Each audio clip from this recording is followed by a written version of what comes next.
He even told his own disciples that if they persecute you in town, flee to the next. He also told his own disciples that in this world you will have much trouble, but take heart, I've overcome the world. Take heart, I've overcome the world.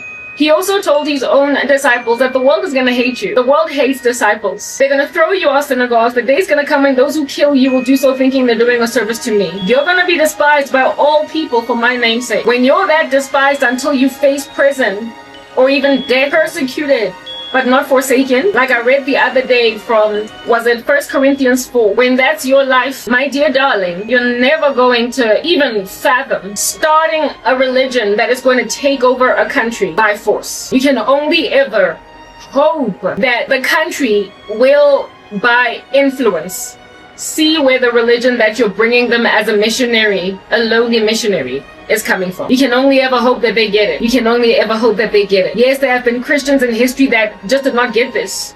So they were harsh. But in so being harsh, what did they amass for themselves? Resistance. Look at what happened in Spain. Where it is that Christians essentially dropped the ball and missed the mark, God did not reward them with prosperity. My way it is that they humbled themselves as servant leaders. God gave them a most excellent prosperity. So, long story short, ANC, you're not going to win. As for these minions, these Kotanis that you would trap, if at all you were to bust them, allow me to explain to you what in the world they're doing with me. Okay, I'm beautiful, thank God. I'm charming, if you will, because of my personality. I'm also beleaguered and afflicted, and these here minions belonging to this cult that surveils the living daylights out of me and are trying to make sure that I go nowhere, do nothing. And not just me, but my brethren. But we're speaking about my case right now. Some of these kids keep experimenting on me. And just this past week alone, I dreamt about one of them. Again, I'm Shapaka Korobela. Lumfana Lona, Agaze Asebenze a day in his life, an honest job. Not even one day. He's never worked an honest day in his life. Not even a single letsatsi. He has never worked an honest day in his life. Not even one single unique day. Okay, Hasok, he's never looked for a job anywhere. He has never succeeded to get a job as a result of going to an interview. He has never knocked on a door to work. He's never tried to see all his life, all of his employment has been with the secret society. He has been working as a monitor and life higher that way. And now we underestimate everybody. And he just figured one of us. What made this little minion boy that's never worked a day in his life? Like listen, this guy could be maybe 39. He's only ever made money through the cult. So frankly, if at all unless he somehow comes up with a bright idea that's going to make him money in spite of him having no work experience. He's too old to have never worked before. And a futhi entitled Leikotani lazy that no one knows ukuthi bathole kuphi imali zokuthenga amakhaveli kodwa ungishaya ngekorobe. Why angishaya ngekorobe? Why after ngilanza abangani bakhe kangaka abangizamile ngekorobe? They belong to a most diseased cult that has gone and grabbed some of the most awesome people in South Africa, in the world. I do believe that these syndicates are global. He belongs to a most heinous diseased cult that, however, has taken really awesome people on earth and reduced them to ghosts inside Cullen Library. This cult is at odds with prophecy. It's at odds with words of knowledge, words of understanding. It is at odds with supernatural illumination. It's at odds with revelation, because absent of revelation, nobody will know what in the world is going on and nobody would even suspect what's happening. They work for cult bosses that have all this time hated women, all this time had bad ideas, they like Hitler, they've all this time had weird ideas, but then they sadly became rich one day. They sadly became wealthy one day, and so because one day they became rich, they then decided to go and grab their ideologies and afflict all of the planet with them. They went and decided to take all of their ugly ideologies and then afflict the entire planet Earth with their ugly ideologies. Lazy.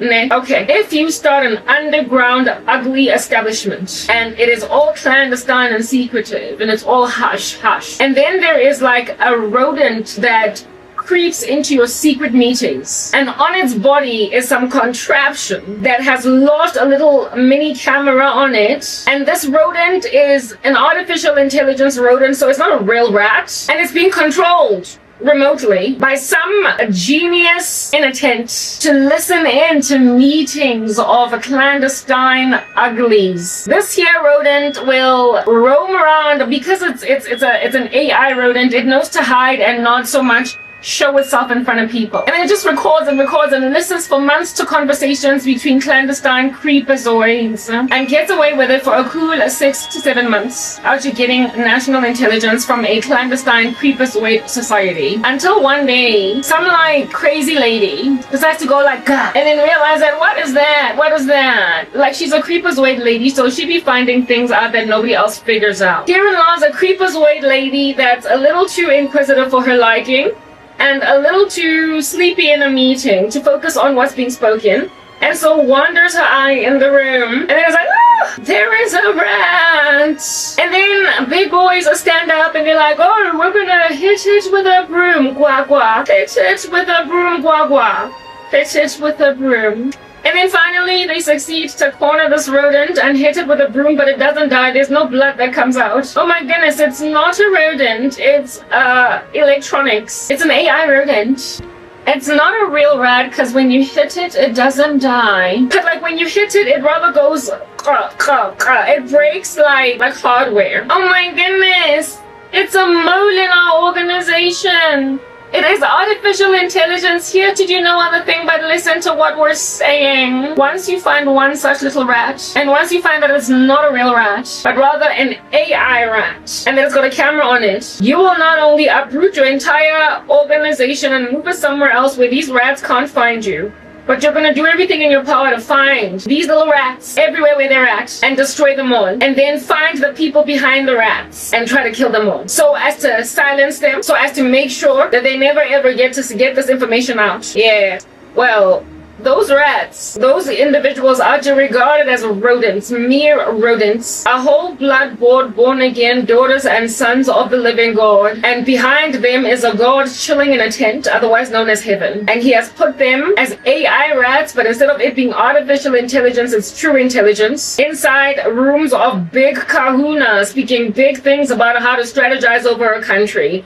And some of them were picking up bone with Relebohile in high school over orals. Some of them were guys that were always really nice and misogynistic. Some of them were monsters that never ever liked women, but look at them out here date women anyway. Some of them always had ugly ideas about how to run life. And look at God chilling in a tent, sending little rodents into rooms that have got cameras on them, listening to conversations for years and months. In big secret society meetings that no one can access. No one will ever know what on the world is being spoken over here. Listen, nobody. Except how the heck does Garabo know what we're planning? How does Peter know? How does Pan know? How does Peter know and how does Pan know? Because he's Peter Pan. I told you I got lines. Okay, fine. If you don't think it's funny, you don't have a personality anyway. God is like the person in the tent controlling the rodent, and we as saints have been put as flies in walls in your ugly, big, chunky, clandestine secret meetings of a most diabolical, malevolent nature. These here rodents making like ratatouille, so they're speaking rats. Of course, we'll have to rat you out too. Because that which you do in shoddy clandestine corners. Our God is big. He will reveal them on a rooftop, Brando. Okay, like listen, you are ambitious, all for the wrong reasons. God Almighty knows what you're planning in your ugly, dark, shrouded, beastly corners. And those that he sends, you can kill us, but listen, you can't catch them all like it's Pokemon. You will be exposed, because if God has seen it fit to put rodents in a room, it means that he is picking a controversy with all of you. And since he is God and he is Beagle, it is to undermine him ever so handsomely. Yeah, I said the D like a taboo, handsomely. He will humiliate you. He will obliterate you, eviscerate you, thinking that you can just keep on killing his saints. Because they know what you did last summer, like the horror movie. Ooh! I got lines. They know what you did last summer. And these here Christians only know because God showed them. And so what then do clandestine secret societies with their most beastly, gnarly, malevolent, diabolical, inconsolably wicked agenda? These here monstrous freaks with their ugly ideas. If at all they don't get uprooted, none of y'all would live. None of y'all would survive. None of y'all would come out good in the end. You would all nicely die. don't benefit, God has no interest that any of these freaks should continue to prosper. Because if they do, they're out here giving a theocracy that all of you ain't gonna like. And y'all don't want to be living in Iran right now. Listen, you don't. Y'all don't want to be in Israel right now. Listen, you don't. Being retaliated against, everybody living in bomb shelters, tourists coming back home. Y'all don't want it. You do not want to live in a war zone. Because a war zone is endured by the warriors that are fighting the war for good and for bad. So you don't want to be in Israel, neither do you also want to be in Iran. You don't want to be anywhere near there. So therefore, if you don't stand against these structures in their infancy, you will endure what in the world is going on in the Middle East. Because and the theocracy is unsustainable. We are a Christian country but not a theocracy. We're a Christian country but we are not a theocracy. So therefore we give people freedoms to do what they want to do. And it's been nice to live in South Africa for a minute. Yeah, until it stopped being nice. Mamela, you will remember in the days of Khamenei, in the days of Holland, Poland, all these surrounding nations that got invaded by the Nazis in the 40s. Before the Jews were put in concentration camps upon being rounded up and then just like whole-scale massacred, they were told to identify themselves. Wear a yellow star. I was watching the story of Corrie ten Boom the other day. They were made to wear a yellow star to basically identify themselves as a Jewish, right? Wear a star. And some of the people, upon having conversations, would say stuff like, come on, I'm a respectable member of society. I was even watching the movie of not Richard, but who is this gentleman? Bonhoeffer, Dietrich Bonhoeffer. And one of his Jewish brother-in-law, who was married to his twin sister Sabina, who happens to have the same name as Richard Wurmbrand's wife, Sabina, said to Dietrich, I'm a respectable man, and people like me, surely they're not going to do anything to me. Upon trying to, what is the word that I'm looking for? Negotiate staying in Germany. He wanted to substantiate staying in Germany, that though already weird stuff was happening, he said to everybody trying to tell him, leave, it's gonna get worse. You and your wife go. But he was Jewish, the wife wasn't though. Because I get the wife was the twin sister of Dietrich. They were told, leave, go and move to, I think, Switzerland, because you're not gonna be okay over here. And when then he was trying to justify staying in Germany, he was saying, but I'm a respectable man. Yes, surely they have said, identified all of us as Jews, and said that identify yourself. Yes, they have started to say that no more are Jewish lecturers going to be allowed to teach at universities. I was watching also the story of, is it Hans Poli, the student army, the little teenage army that was also getting sheltered every so often in the house of Corrie ten Boom. And Poli spoke about how it is that first in their universities and in their high schools, they got rid of teachers and lecturers. They got rid of teachers and lecturers that were Jewish, but they were yet to be rounded up and arrested. And herein lies Dietrich Bonhoeffer's brother-in-law saying to him, I'm a respectable man, I think he was a lawyer or a doctor.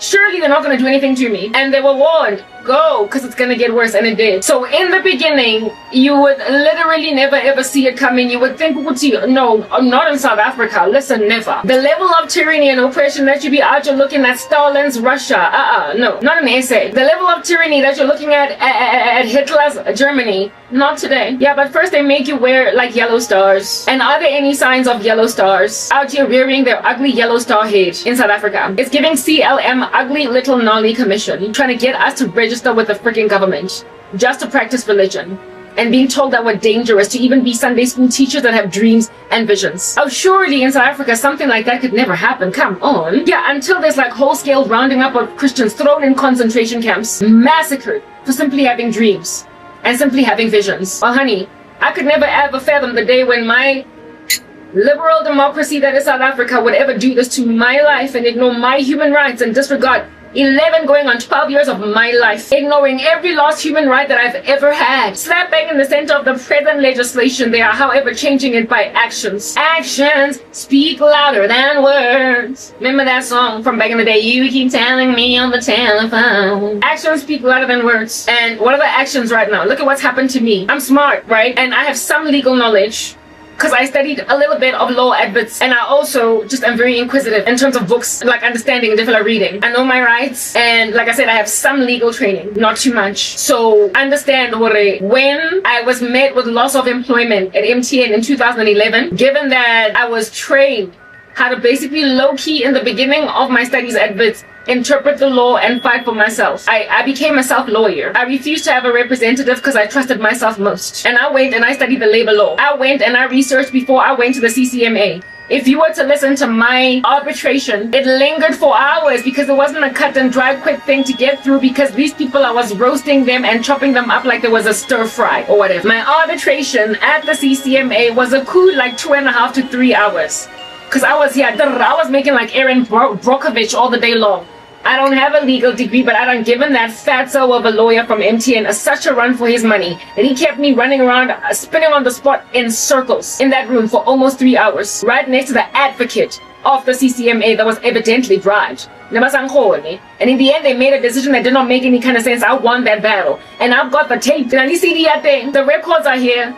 You would listen to it and be shocked out of your mind how I clearly, by a landslide, won that monster. I won that litigation. Listen, I sliced them and I diced them and I chopped them up like onions before a stir fry. I did that, but I still lost. I studied the Labor Relations Act. I studied my own company's policies. I came with my own interpretations. I brought a whole chunk of, listen, I didn't even need a witness because I had so much documentation, evidence in favor of me, inculpating them. Yet I lost, but I didn't lose. And when I went to appeal, the guy at the window at the CCMA was like, "How obvious, corruption." But as soon as he went and took it to the relevant authorities, as I was trying to appeal at the labor court, it was then ignored because he was just a man at the front lines that did not know the corruption that went real deep in his organization.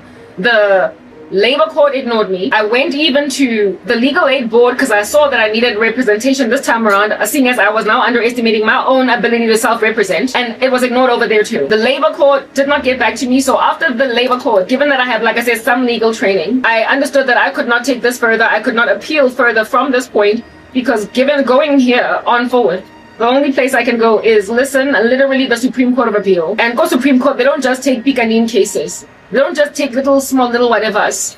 Because the labor court is a high court. The CCMA is like a magistrate court tantamount at that layer. The labor court is the high court, and that's where you appeal to. If you're gonna still appeal from there, you can only go to the Supreme Court of Appeal. And my case has constitutional facets in it, right next to non-constitutional facets, so it would have likely had to have been heard at the Supreme Court of Appeal. Not so much the Constitutional Court, though they did infringe a whole chunk of my human rights. Where it would be likely taken is the Supreme Court of Appeal because of other nuances that are not constitutional in nature. Yes, like it. And since the Supreme Court of Appeal and the Constitutional Court are the highest courts in the land, and they are appellate courts, and you can't go beyond that, I understood that until I've got enough resources to fight a battle that makes all kinds of sense, proper representation, I will just be ignored. And courts like the Supreme Court of Appeal and the Constitutional Court, you don't just appeal and then your case gets taken.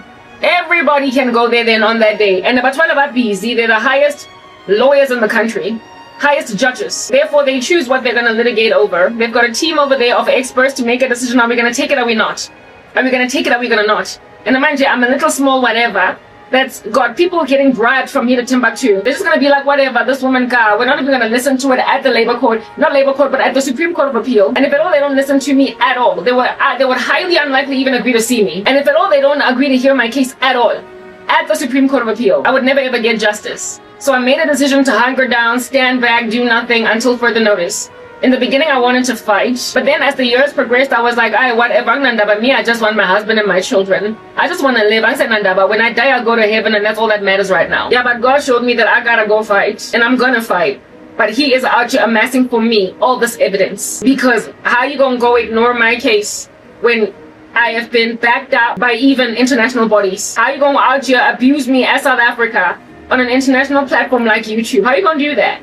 How you gonna go out here, give me a paper trail, hanging out all the way on TikTok, hanging out all the way on Facebook, hanging out all the way even on YouTube? And on YouTube, how in the world you gonna let me get so many accounts and all of them have no one looking at me? And these here are not even South African platforms, but American. That's how deep the rabbit hole goes. That's how deep this corruption is. And so if the Supreme Court of Appeal does not hear me, if it does not want to see me, it says that we're living in a communistic country like Nazi Germany, and don't nobody here care about the human rights of what? What's a Christian? I don't even know what that is. It's like Sokhotela in my head. And if at all you're going to agree that Christians are phlegm in your hand, on that day you're going to be frowned upon by the whole planet.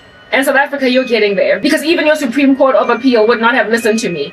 if I did not get abused by you on an international platform like YouTube. And also, if it was not evidence that for years I tried to do that which South Africans do under constitutional rights and so thrive. I am protected by this nation's law, but you know, actions speak louder than words. Yeah, this country's law covers me. I am covered by the Constitution of the Republic of South Africa. I am covered by criminal procedure, civil procedure, as one that is pretty much the plaintiff that is in right standing here in dire need of damages. I am covered by corporate governance legislation or regulation that regulates the financial services industry right next to the telecommunications industry based on how I acted, and also labor relations at all. Based on my conduct and everything that was done to me, I am the one here that has been done dirty. And where it is that corporate governance regulation governing corporate bodies is concerned, I'm in the right. I am the defendant, and I also am owed damages, provably, demonstrably. So listen, the evidence and the weighty, haughty one at that is in favor of me, and yet I was ignored. And that is what happens in a communistic government. One day you're like, surely I'm okay. I'm a respectable lecturer. I'm a respectable lawyer. I'm a respectable doctor. And look at you, be a respectable doctor, but you're a Jewish doctor. And so you're gonna go to Auschwitz, and because of your expertise as a doctor, we'll put you in the concentration camp infirmary as a doctor servicing the needs of inmates here, of various people arrested, Jewish sympathizers right next to the Jews. You will be the doctor in the infirmary that is treating everybody's wounds. But your number could get called and you could find yourself taking a shower that ought to be gassing you. So be nice, be good, oh doctor, but you're gonna die. I was watching Storisa, is it Hans Poli? The doctor that ought to gave him a diagnosis of TB, because TB is apparently a curse on the population. When Hans asked him, what's gonna happen to you? He just kept quiet and looked away. Look at this doctor enabling my release. And yet he in and of himself is one day going to take a shower that's going to kill him. Or he's going to just get around in his head. So under Nazi occupation, all that you will be good for as a doctor in Nazi Germany, that is however a Jew, is to out here patch up the wounds of sickly concentration camp prisoners. But in and of yourself, any minute now you could die. So your skills don't matter when you're dealing with this level of oppression, because it is allegiance. Allegiance. Do you understand? It is allegiance and being a certain thing that awards you immunity from basically tumult under a regime. And if you don't either allege or are a certain way under this regime, you automatically fall at the merciless hands of people that don't care that you studied medicine for years and are a neurologist, that you studied law for years and were a Supreme Court justice. They don't care that you are an actuarial scientist and you can crunch numbers in a concentration camp. If at all you are a chartered accountant, you will only ever bookkeep for the corrupt regime. However, the day is going to come and they're going to call you to go and take a lethal shower. So don't get too comfortable. People that were nurses, people that were doctors, lawyers, yeah, we can use you for your expertise, but when it's your time to die, it's your time to die, it's your time to die. And that's exactly what's happening in this country. You tell yourself, you say to yourself, as an Afrique de Souten, as an African, surely not me, surely not me. Look at this country. Listen, Donald Trump done out here given what you call this refugee status to Afrikaners. I found out the other day that about 800,000 took up the offer. Did you ever think the day would come when white folk would seek a refugee status in a foreign country? But our government is doing that. But I'm pretty sure that there was a time when white folk were like, surely they're not going to try and end me. They're not going to try and massacre me in farms. Surely, surely, surely. But like the day came when they now needed to go and flee to another country. And look at what they're doing to me. What they're doing to me is worse even than what they did to Afrikaners, because precisely because I'm black. I'm having an even harder time out here trying to negotiate for me to get taken out of this country, fished out. Precisely because I'm black, and apparently, allegedly, there's nothing going on over here. Yeah, but am I not wearing a Jewish star? Have I not been told, go and patch a star on you? That's all. Just identify yourselves. And then next thing they're firing all lecturers that are Jewish in a university. And next thing they're rounding them up and putting them in concentration camps. And next thing they're making them take lethal showers. Okay. When they call your number, just like with Dietrich Bonhoeffer, he did not expect that he was going to die that day. He did not think that he was going to get killed. But they just made a sudden decision that he was too dangerous. And so one day they just hung him. He thoroughly thought he was still going to go and live and marry his fiancée. But one day they just hung him. Yeah, they just make a decision that, she's too dangerous. And then they kill you, even though it looked in the run-up to for months in advance that they'll let you go. It looked like you're succeeding to get to them. You're winning. You're making inroads. And then one day you die. When people can just like kill you like that.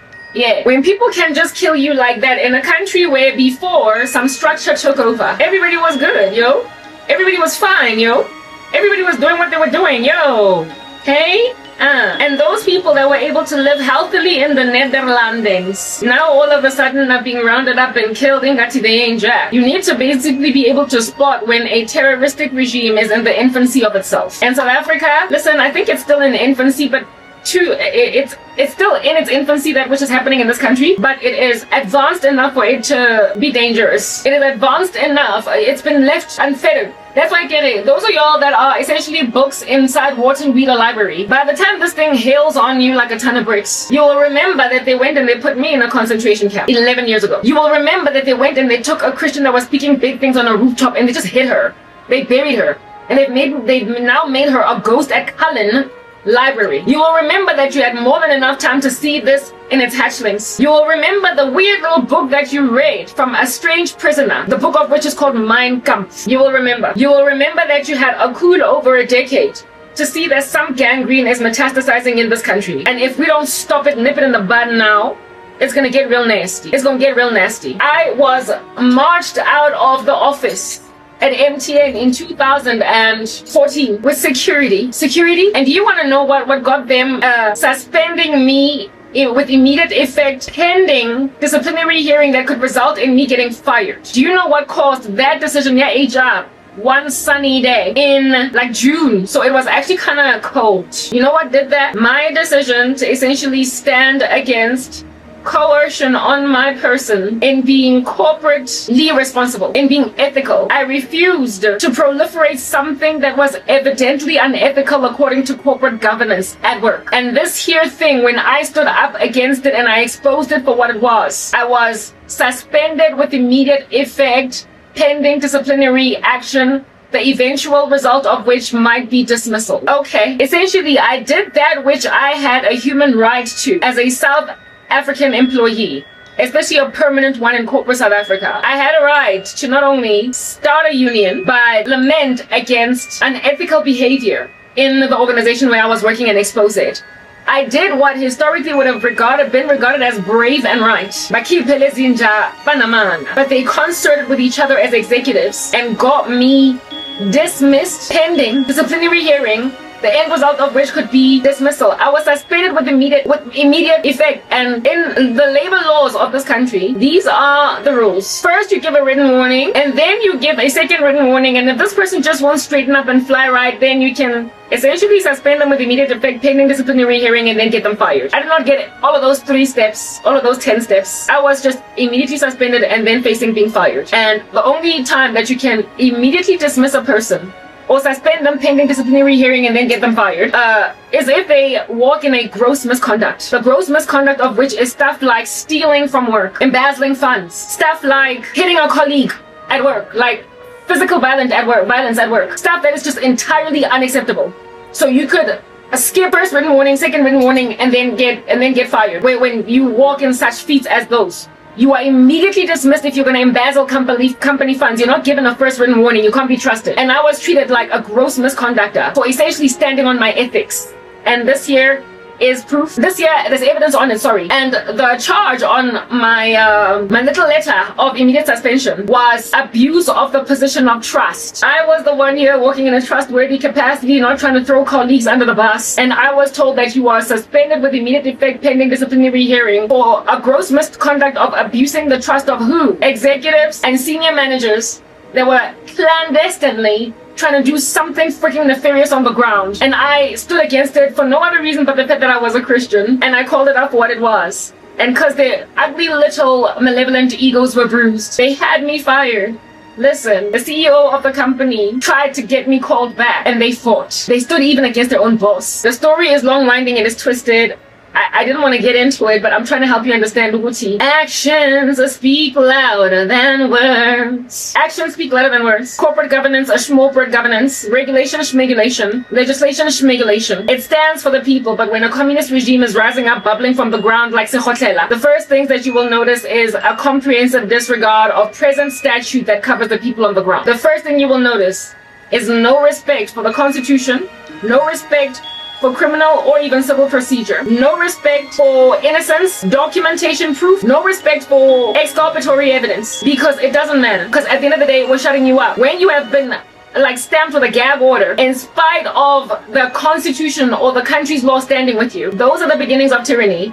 And this happened 11 chunky years ago. Everyone that was wrong walked, and I was the one that lost an entire career. I've got the paper trail. I've got the recordings. I've got the evidence in favor of me. And little Miss Erin Brockovich was not a qualified lawyer, so they just looked at me like, listen, you don't count, you stank. But that you can out here spin us around inside this arbitration room loud, Gandhi Square.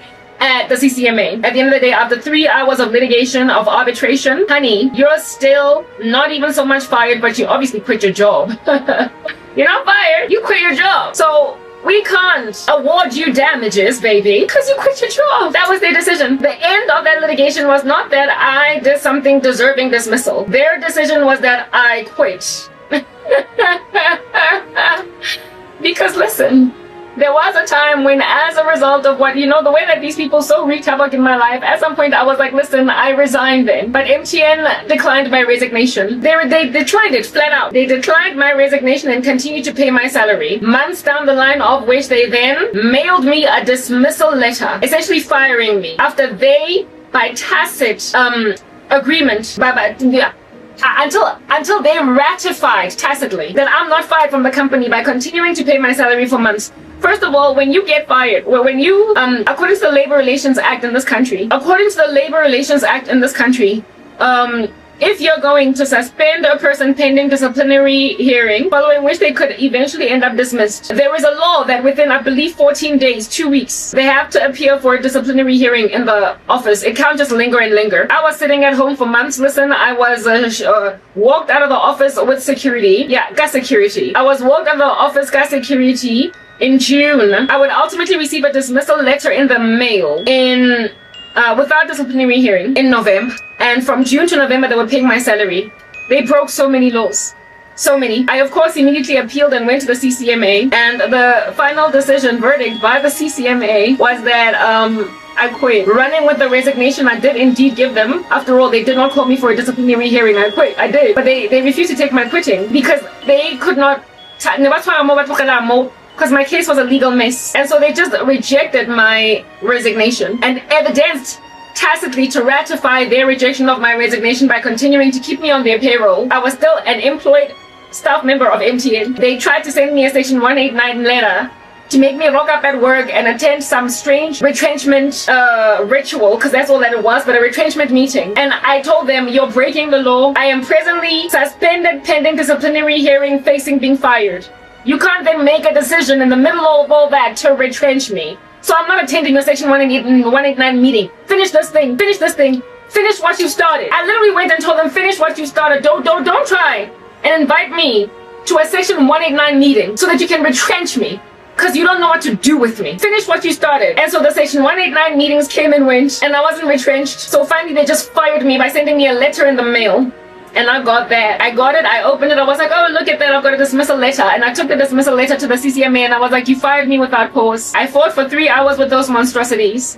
And at the end of their, arbitration, at the end of all that, my darlings, I came up, apparently, allegedly resigned and not so much fired from my job. I apparently resigned. I wasn't fired. And in the litigation, in the tape, they tried to offer me 3 months salary. And I told them, Mamela, you fired me for, I said to them, you fired me for gross misconduct when I did not perform gross misconduct, evidently. But you have walked in gross breakings of the Labor Relations Act, meaning that you owe me at a minimum 12 months salary, at a maximum 24 months salary, and you're trying to offer me 3 months. What in the world? It don't make no kind of sense. And so I rejected their 3-month offer. We will give you 3 months salary. Get out, go. We'll give you 3 months salary. So essentially they showed that they were willing to concede, because they broke the law where I'm concerned by offering me 3 months salary as a settlement.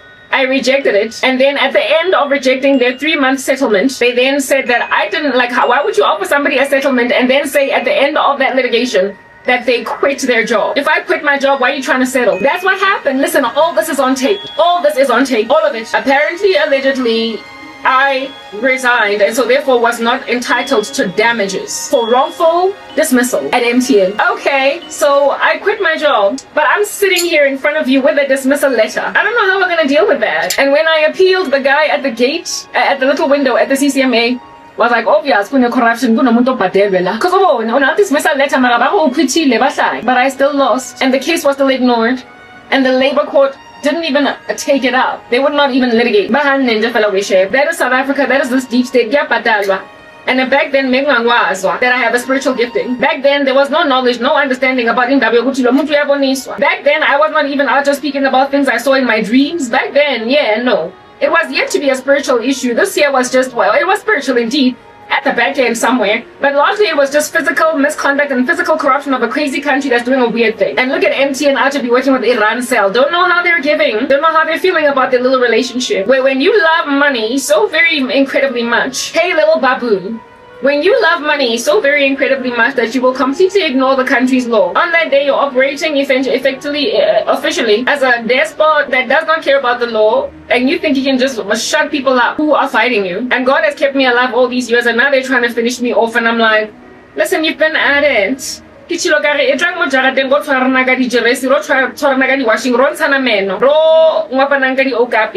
and personally end me. Mara kupa uska tong patronizer nchacho e. Kupa uska tong patronizer nchacho wa nswa hobuli.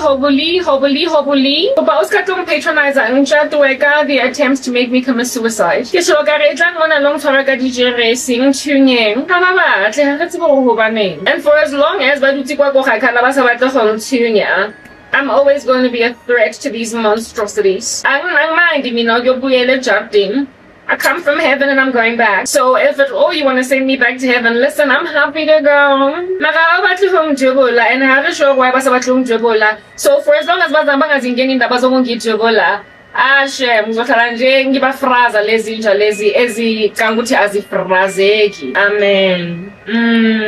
CCMA out here says that I resigned. Yeah, and yet look at how I have been blocked from ever working again. 11 going on 12 years later, despite apparently nearly resigning. I still have not found a job ever since. I should not essentially have the mark on my shoulder, the stain of dismissal. And yet I'm out here being treated by corporate South Africa like I stank and I can't be trusted. I've been blocked by the deep state of this country from doing anything with myself. That's why I am a haunting at Cullen Library. And they give out like little idiot boys. Are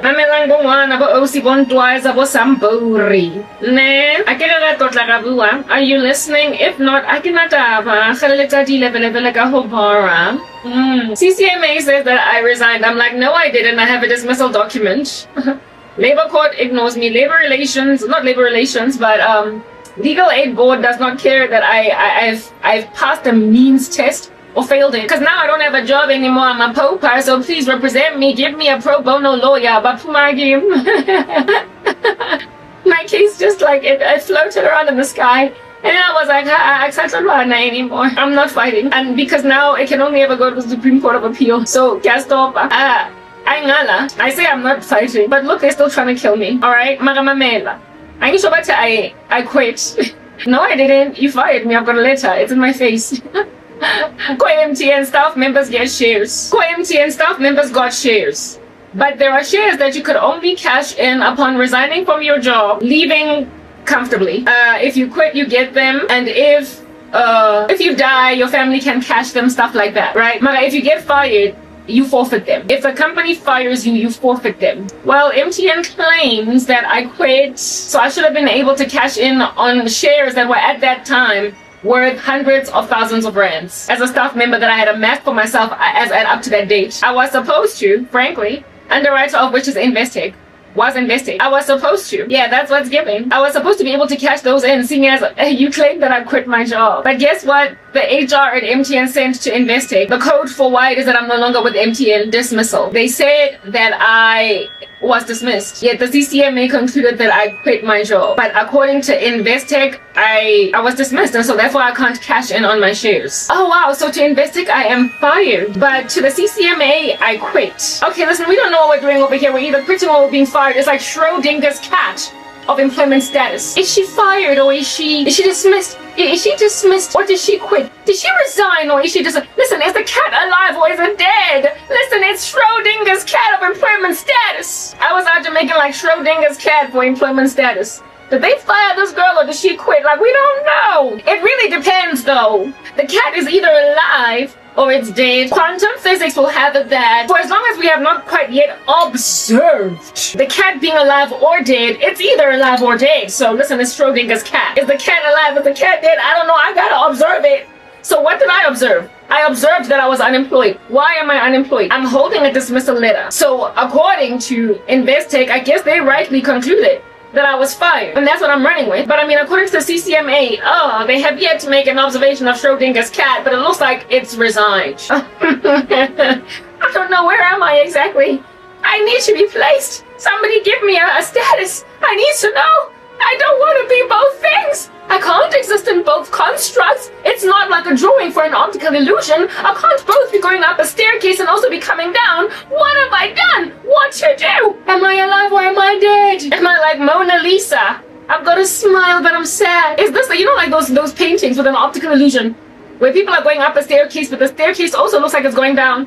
Or those paintings that also are an optical illusion where it looks like a beautiful young woman, but on the other side it looks like a hag, like a witch. Who am I? Am I a witch or am I pretty? Was I fired or did I quit? I don't know. It's Schrodinger's cat of unemployment or lack thereof. I don't know what I did. What shall I tell my future employer? Anywhere where I get interviewed, am I Schrodinger's cat?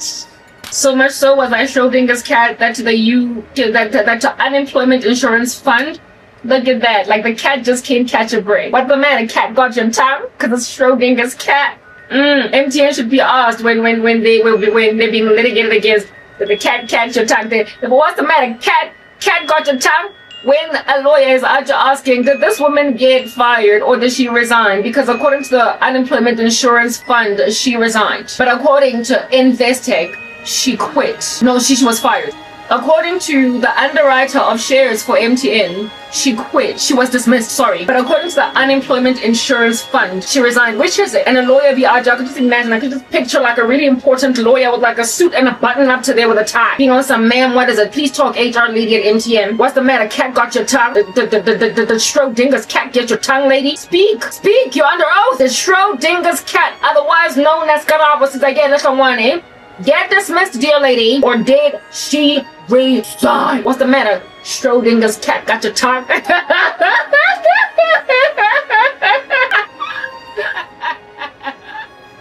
Cat got your tongue. Yeah, well, with unemployment insurance fund, if you quit your job, you can't claim insurance. But I paid UIF for years as an employee of corporate South Africa ever since I worked a job in corporate, and now when it was time for me to cash in on it, I was only going to get a percentage of my salary. It would not have been much, but it would have enabled me to keep my apartment.